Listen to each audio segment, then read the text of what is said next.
తను ఒక పాయింట్ మాట్లాడడం జరిగింది. అమ్మాయిలకి వాల్యూ గురించి ఇవ్వాలి, వాల్యూ ఇవ్వాలి. అదని ఎమోషనల్ అవ్వడం జరిగింది. మిమ్మల్ని కూడా గుర్తు చేసుకోవడం జరిగింది. ఎందుకు అంత ఎమోషనల్ అయింది? అమ్మాయిలకి వాల్యూ ఇవ్వాలి, అమ్మాయిలకి వాల్యూ ఇవ్వాలని. ఆ పాయింట్ ఏంటి నాకు అర్థం కాలేదు. యాక్చువల్లీ లైక్ ఏమైనా అంత తన ఎమోషనల్ సిచ్యువేషన్స్ అన్ని చూసింది కదా లైఫ్ లో. అంటే as a being a girl తనకి ఎంత అంటే చాలా కష్టం మేము చూసామన్నమాట. ఒక ఫీమేల్ గా నేను అవ్వని తను అవ్వని తో అది ఉండదన్నమాట కి మన ఆడపిల్లల పవర్ చూపించుకోవాలా, వాళ్ళ వాయిస్ వినిపించాలా అని. అందుకే తన బాగా అంటే into girls girls girls girl వాళ్ళ థింగ్ గర్ల్ పవర్ ఎక్కువ లైక్ ఫాదర్ లైక్ నేను అది ఈ పాయింట్ నాకు బయట ప్రెసెంట్ ఉన్నదని లైక్ తను కూడా చెప్పడం జరిగింది అనుకోండి కొన్ని ఇంటర్వ్యూస్లో. ఫాదర్ని నేనే పంపించేసా, నేనే ఎందుకు తను ఆ స్టాండ్ తీసుకోవడం జరిగింది? అసలు ఏమైనా సిచ్యువేషన్ ఉందా? ఆ సిచ్యువేషన్ ఏమైనా వచ్చిందా? అంటే డాడీ ఉండేవారు కాదు, ప్లస్ ఎప్పుడు వచ్చినా గొడవలు పెట్టుకుండేవారు. సో అది అంటే మమ్మీ ఇలాగ పనిచేస్తూ మళ్ళీ డాడీ వస్తే డాడీ డాడీ తిట్లు వింటూ అలాగ అది అంటే తన బ్రెయిన్ లో ఉండిపోయింది అనమాట. సో అందుకే అది చూసింది ఇంకా సెట్ అవ్వదు. యాక్చువల్లీ మేము లాస్ట్ ఒక లాస్ట్ ట్రై చేద్దాము, అంటే కూతురు కోసమైనా కలిసి ఉండడానికి ట్రై చేద్దామని ఒక లాస్ట్ టైం ఒక ఛాన్స్ ఇచ్చుకున్నాం అనమాట. బట్ అది వర్కౌట్ అవ్వలేదు. దాని తర్వాత ఏమో తనే అన్నమాట. ఆ రోజు చాలా పెద్ద గొడవ అయ్యింది అనమాట. చాలా కొట్టారు. మా ఇంటి పక్కనే పోలీస్ స్టేషన్ ఉన్నాం. తను వెళ్ళి పిలుచుకొని వచ్చింది అనమాట. తనే వెళ్ళి కంప్లైంట్ ఇచ్చి మా మమ్మీ కొట్టేసిన, మా డాడీ ప్లీజ్ రారా అని ఆ రోజు అన్నదన్నమాట కోపం మీద. చిన్నదే అప్పుడు 9-10 years. అప్పటి నుంచి కొంచెం మేల్ అంటే ట్రస్ట్ ఇష్యూస్ ఉంటాయి అన్నమాట. ఇదే దీని మీద తనకి బ్రేకప్ కూడా జరిగింది అని చెప్పి అన్నారు. అందులో మీకు కూడా తెలుసు, మీరు కూడా ఈ బ్రేకప్ కూడా లైక్ డాన్స్ షో టైంలో ఈ లవ్ ట్రాక్ అని కానీ లేకపోతే ఇది అవుతున్నప్పుడు వై మీరు ఎందుకు ఎంకరేజ్ చేశారు తనని? అంటే డాన్స్ మీద కాన్సంట్రేషన్ చేయొచ్చు కదా, వై ఇవన్నీ అని. అప్పటికి బాగానే డాన్స్ చేస్తుంది, డాన్స్ చేసింది. కానీ ఇవన్నీ ఎందుకు సైడ్ ఇవన్నీ అని చెప్పలేదా మీరు? మనం చెప్పినా ఏది అవుతుందో అది అవుతుంది అనమాట. అది మన కంట్రోల్లో లేదు. మరీ పెట్టి బంధించి చేయొద్దు అని. ఇట్స్ అ స్టేజ్ అనమాట. అన్ని ట్రై చేయాలా, ఆ తర్వాత జ్ఞానోదయం వస్తుంది, ఎక్స్పీరియన్స్ అనమాట, లైఫ్ ఎక్స్పీరియన్స్. నేను ఆపి ఇది చెయ్యొద్దు అది చెయ్యొద్దు అంటే చూడండి, దాచైనా ఎదురుగైనా చేస్తున్నారు అందరూని. అంటే మనం ఒప్పుకుంటాం, కొంతమంది కనిపిస్తే కొంతమంది దాచుకొని చేస్తారు. ఇట్స్ బెటర్ కదా, నా ఎదురుగే తప్పు చేసినా నా ఎదురుగే చెయ్యి, నేను దెబ్బలు పెడతాను, ఎక్కడ ఆపాలో ఆపుతాను, ఎక్కడ ఎంకరేజ్ చేయాలి అక్కడ చేస్తాను. చెప్పారా రీజన్? బ్రేకప్ రీజన్ చెప్పిందా? ఏంటి అందరికీ తెలిసిందే కదా. మీరు మాట్లాడడం, మీరు ఇన్వాల్వ్మెంట్ మీరు ఏం చేయలేదు, మీ డిసిషన్ మీద మీరు వదిలేసారా? ఆబ్వియస్లీ సెలూన్ ప్లాన్ మీ గురించి మీకు స్టాండ్ తీసుకోవడం కోసం, మా మమ్మీకి వర్క్ కావాలి కోసం అని చెప్పి సెలూన్ ప్లాన్ చేశారు. యాక్చువల్ కొంతమందికే తెలుసు సెలూన్ ఇదని. లైక్ ఏంటి సెలూన్ పెట్టడానికి రీజన్? చాలా బిజినెసెస్ ఉన్నాయి, వై సెలూన్? నేను నేను 25-30 years అనొచ్చు. నేను నా కాలేజ్ టైంలో నేర్చుకున్నాను సరదాగా అనమాట సెలూన్ పని, పార్లర్. అక్కడ చిన్నదే మా జార్షగడ, అంటే మాదాపూర్ ఎంత పెద్దదో ఆ జార్షగడ మొత్తం అంత పెద్దది అనమాట, అంతే చిన్న సిటీ అనమాట. అప్పుడు నేర్చుకున్న చిన్న సెలూన్ నడిపే తనకి పెంచి పెద్ద చేశాను అన్నమాట అంతా. తో ఆ ప్రొఫెషన్ లో ఉంటుండే మళ్ళీ వేరే ప్రొఫెషన్ కి ఎందుకు, ఇక్కడికి వచ్చి అంటే ఇలా తిరుగుతూ నాకు ఎందుకో అనిపించింది అనమాట, యూనిసెక్స్ సెలూన్ అయితే బాగుంటది అని. తర్వాత దట్టు మేము కొత్తగా వచ్చాం హైదరాబాద్ కి, ముఖం ఎవ్వరికి తెలియదు, హైదరాబాద్ సంగతే తెలీదు. తో ఫ్రాంచైజీ తీసుకున్నాం అనమాట. అలాగా హైదరాబాద్ సెలెక్ట్ చేసుకోవడానికి రీజన్ తన కెరియర్. అప్పుడే యాక్చువల్లీ డి నుంచే తనకి కొంచెం ఆఫర్స్ వచ్చాయి. అప్పుడు స్టార్ మాలో సీరియల్స్ కూడా వచ్చాయి, కానీ తను చిన్నదై 19 years అప్పుడు ఏంటి సీరియల్స్ చేస్తావు, ఇప్పుడు స్టార్టింగ్ స్టేజ్ లో సీరియల్స్ చేస్తే ఉండిపోతాం వద్దు అని అనమాట. ఇప్పుడు సెలూన్ బాగా నడుస్తుంది కదా, నైన్కి హౌస్ లోకి వెళ్ళాక వాళ్ళ ఫ్యాన్స్ వాళ్ళందరూ వస్తున్నారు. ఏమంటుంటారు నార్మల్ గా మీరు వింటుంటే మీకు ఏమనిపిస్తుంటది? మా ఎదురుగా మండి ఉంది ఒకటి, అంటే సెలూన్ కి అంటే ఆబ్వియస్లీ కదా అందరూ రారు సెలూన్ కి. మండికి వచ్చి నాకు చూస్తారు రిసెప్షన్ లో, Hmm. అరే నైనిక మమ్మీ గుసగుసు మళ్ళీ వాళ్ళు అక్కడి నుంచి వచ్చి ఆంటీ ఒక చూస్తున్నాం ఆంటీ బాగా ఆడుతుందండి. ఎస్పెషలీ ఆడపిల్లలు Hmm. చాలా తనకి అంటే ఇష్టపడతారు అనమాట. ఇప్పుడు నాకు చెప్పింది కూడా ఆడపిల్లలే, Hmm. ఆంటీ చాలా బాగా ఆడుతుంది, మీరు ఎందుకు టెన్షన్ తీసుకున్నారు, తను రాదు బయటికి అని. అలా నాకు అంటే ఇండిపెండెంట్. అదే కాకుండా లైక్ థర్డ్ వీక్ లోనే భయపడ్డారు యాక్చువల్లీ, నైనిక బయటకు వచ్చేస్తుంది అని చాలా. భయపడ్డారు. మీరు కూడా చాలా ఇబ్బంది పడ్డారని నేను విన్నాను. ఏంటి అది, ఎందుకు అంత భయం వేసింది మీకు? చెప్పనా, Hmm. True reason is Adireddy review. Hmm. ఆ రోజు నేను ఎందుకు చూశాను, ఎందుకు ఇంత ఓవర్ థింక్ అయ్యాను అన్నమాట. తను 99.9% నైనిక వెళ్తాది అని చెప్పారనమాట. Hmm. అది నా బ్రెయిన్ లో పట్టుకుందనమాట. ఈ రివ్యూస్ చూస్తుంటారా మీరు? మై బ్యాడ్ లక్, చూస్తుంటాను. ఏమనిపిస్తుంది మీకు రివ్యూస్ చూస్తుంటే? అదే ఎందుకు చూస్తానో తెలియదు కానీ చూస్తాను. రివ్యూస్ చూస్తారు కదా, లైక్ మీరు మీ మైండ్ మ్యానిపులేట్, లైక్ జనాల మైండ్ మ్యానిపులేట్ అయ్యేటట్టు ఉందా మీకు అనిపించిందా? నిజమా, ఇలాగా నేను చూసిన పాయింట్ ఆఫ్ వ్యూ ఇది కదా, ఇతను ఎందుకు ఇలా చెప్తున్నారా అని అలాగా ఆలోచన. చాలా స్ట్రెస్ ఎక్కువ అవుతుందా? మీరు ఏడవడం కానీ ఎప్పుడైనా ఏడ్చారా? ఆ రోజు నేను పడిపోయాను, బీపీ లో అయ్యి అనమాట. బీపీ ఇక్కడ బాత్రూమ్ లో పడిపోయి ఇప్పుడు కూడా బ్యాక్ తగిలింది, అయ్యో, కొంచెం స్వెల్లింగ్ కూడా ఉంది. ఫుడ్ పంపించడం కానీ హౌస్ నుంచి టీమ్ నుంచి ఈ వీక్ పంపించాలి ఫుడ్. మీరు పంపిస్తున్నారా? ఫుడ్ పంపిస్తున్నారా? పంపించమన్నారు. ఫేవరెట్ ఫుడ్ ఏంటి తండ్రి?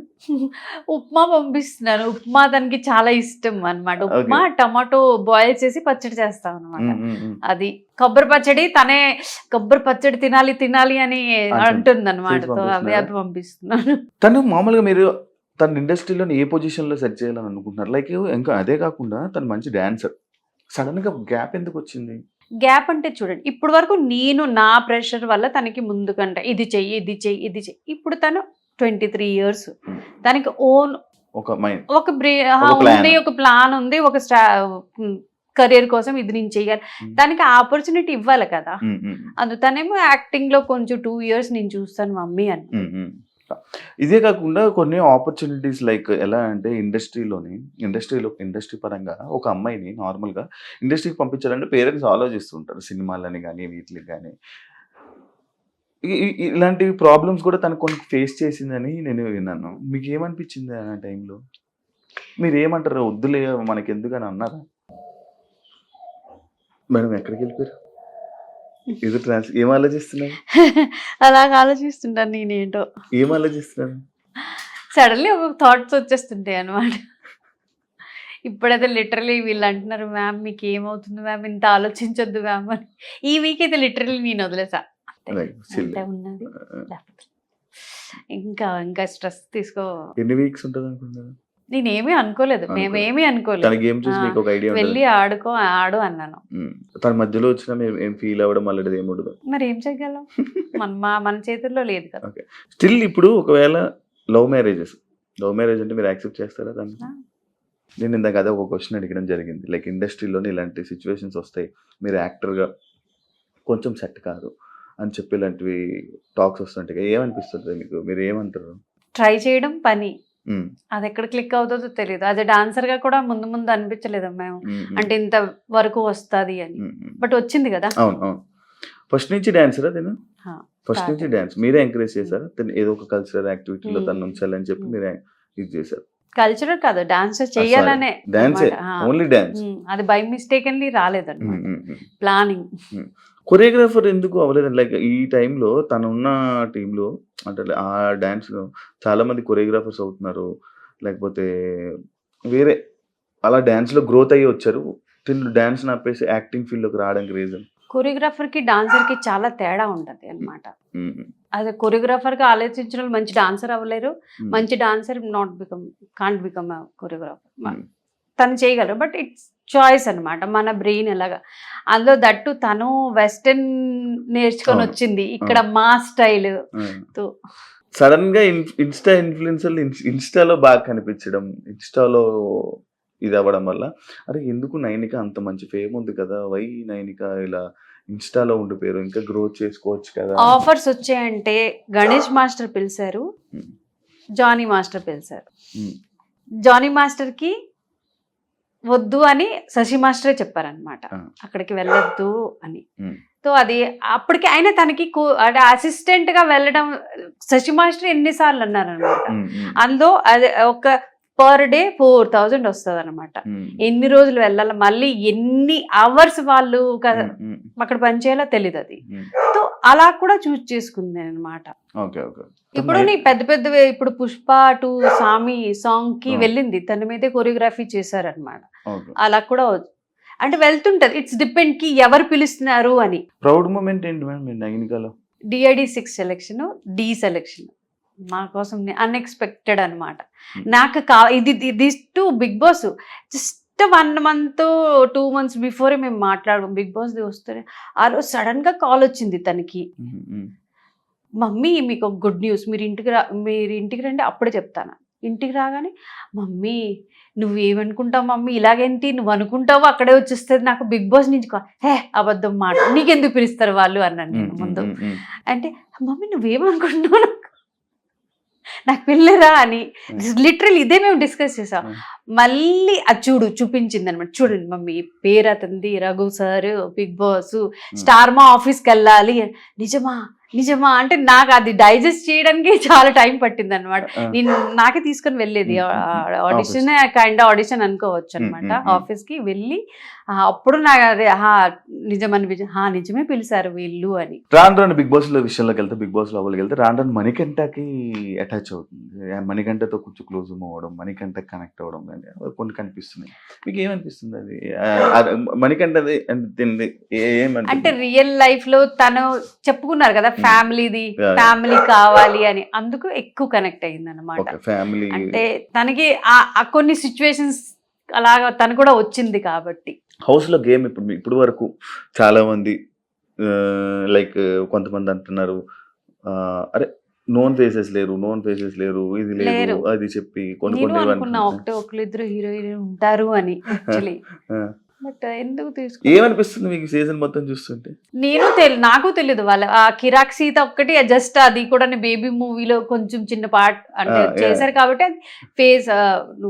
విష్ణుప్రియ ఒక ఈవెంట్ లో వీళ్ళు కలిసి పర్ఫామ్ చేయలేదు, ఒక స్టేజ్ మీద ఉన్నాం, దట్స్ ఇట్. ఇంకెవ్వరూ నాకు తెలియదు. అదే కాదు ఓవరాల్ గా మీరు బిగ్ బాస్ ఫస్ట్ అందరూ సీరియల్ ఆర్టిస్ట్ కి ఎందుకు తీసుకున్నారు అది కూడా అర్థం అవడం లేదనమాట. ఓవరాల్ బిగ్ బాస్ సీజన్ చూస్తున్నారు కదా, చూస్తున్నప్పుడు మీకు ఏమనిపిస్తుంది? నార్మల్గా మొత్తం వీళ్ళు గేమ్స్ ఎలా అనిపిస్తున్నాయి, వాళ్ళందరూ ఎలా ఉన్నారు, వాళ్ళ మెంటాలిటీస్ ఎలా ఉన్నాయి, ఏమనిపించింది ఒక్కొక్కరి గురించి? అలాగా హైలైట్ అయ్యా ఎవరు నాకు అనిపించలేదు. నబీల్ కొంచెం నచ్చాడు, ఇది కూడా లాస్ట్ వీక్ తన అంటే స్టాండ్ తీసుకోవడం కానీ టాస్క్లో కానీ నచ్చాడు అనమాట.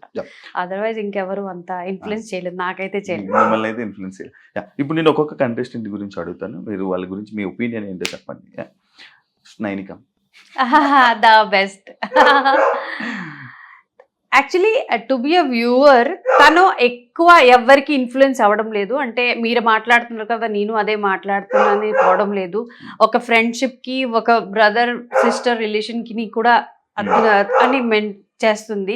అంటే ఇలా అని వాళ్ళకి నిఖిల్ కోసం చెప్పడం లేదు, అలా అని కొన్ని మాటలు ఇక్కడి నుంచే పట్టుకుని వెళ్ళి ఫ్రెండ్స్ చెప్తుంది ఇలా అన్నా అని అనుకుంటున్నారు అని తప్ప తను జెన్యున్ గా గేమ్ ఆడుతుంది. బేబక్క వచ్చేసారు, బేబక్క ఆర్జే మన ఈయన భాషా గారు, శేఖర్ భాషా గారు అండ్ అభయ్, వీళ్ళ గురించి ఏమనుకుంటున్నారు మీరు బయటికి రావడం కానీ వాళ్ళ గురించి ఏంటి? వీళ్ళిద్దరిలో అంటే వీళ్ళ ముగ్గురులో రాకుండా ఉంటే బాగుందని అనిపించింది. అభయ్ నవీన్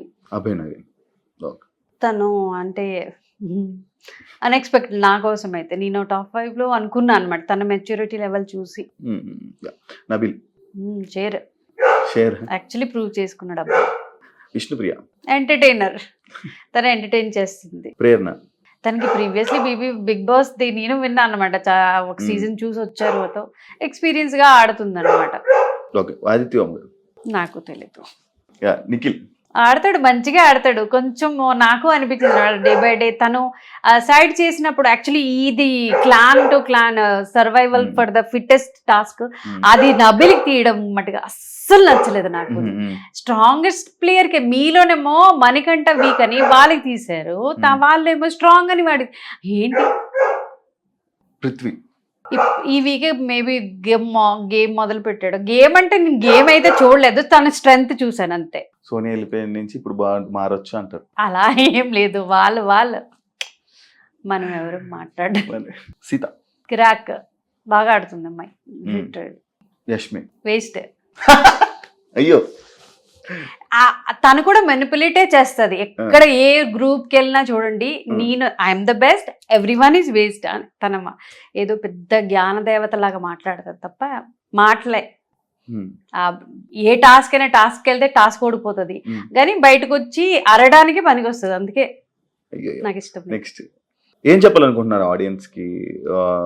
నైనిక గురించి తెలియనివి ఏమైనా చెప్పాలనుకుంటున్నారా?